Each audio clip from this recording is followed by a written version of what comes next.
Finalizado hace unos minutos el partido entre Colombia y la selección de Ghana por 16avos de final, vamos a hablar un poco de lo que dejó este partido. Un partido bastante interesante, un partido que desde lo táctico mostró muchas cosas interesantes, especialmente la selección colombiana, sus comportamientos y sus maneras de marcar, porque hubo momentos donde Ghana se quiso ir encima, intentó atacar sin mucha idea, pero era un equipo que iba mucho al choque y con fuerza lograba ganar los posicionamientos en el campo.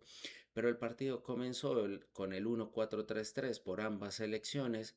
La diferencia es que en este caso Colombia mete a James Rodríguez como extremo y a Gustavo y a John Arias como interior para poder evitarle al jugador colombiano, el 10 colombiano, hacer unos recorridos tan largos y así evitar que se canse y se pueda aprovechar más su idea de juego y su claridad en el campo. Para Ghana, desafortunadamente, pierde a un jugador muy importante que es Semenyo.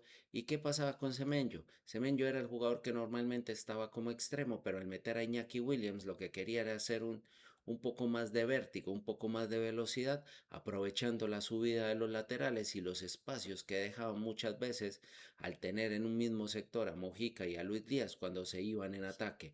Entonces Jefferson Lerma era el jugador que más tenía que moverse y tenía que aparecer para cerrar los espacios. De hecho, vamos a hablar un poco de la jugada del gol, que es importantísimo porque Colombia logra ponerse en ventaja antes de la pausa de hidratación en los primeros 15 minutos. Y esto es fundamental porque en esta parte todavía el partido se encuentra en un momento de estudio y están en un acomodo que aquí lo que necesita es que el equipo que va a pegar primero entre rápidamente en acción. Y vamos a marcar la jugada, algo que ya veníamos hablando, que hablamos en la previa. La salida de James Rodríguez a recibir a una zona del campo libre y obviamente esto lo va a hacer desde su propia mitad. ¿Y por qué lo hace desde su propia mitad? Porque no recibe con marca y como Gana estaba esperando a lo que hiciera el conjunto colombiano, estaba un poco más retrasado.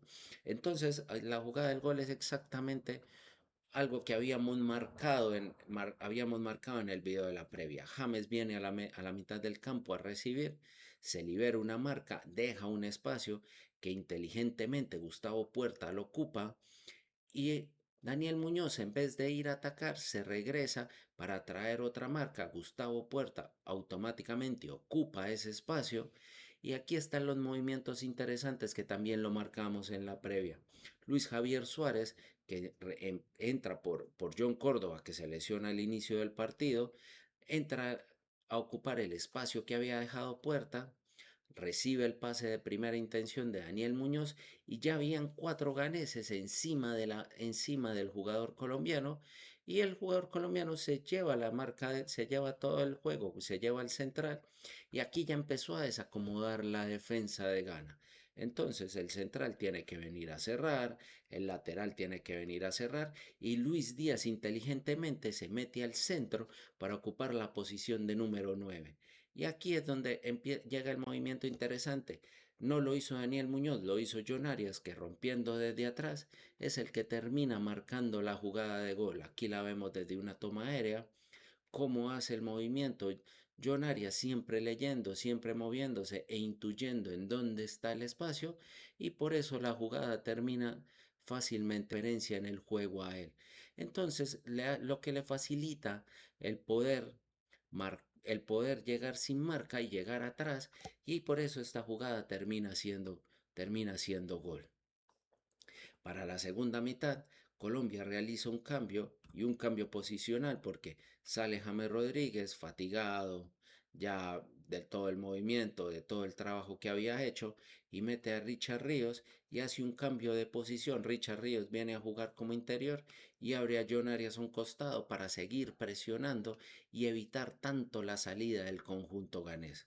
Pero ¿qué pasaba con el conjunto ganés? Pasaba el tiempo y Gana se empezó a hacer del balón y puso este posicionamiento en el campo y se quiso ir con todo en ataque y Colombia muy inteligentemente y muy responsablemente lo cerró haciendo casi la misma formación de Ghana, solo que la línea de 5 se volvió un poco más lineal y con la libertad de que Luis Díaz era el jugador que podía romper para poder aprovechar los espacios vacíos que dejaba la selección ganesa atrás por querer sumar tantos jugadores en ataque. Como vemos en los cuadros, son zonas libres para el ataque colombiano. Si Colombia recuperaba el balón y hacía una transición defensa-ataque, podía empezar a ocupar estos espacios y empezar a sumar jugadores aquí.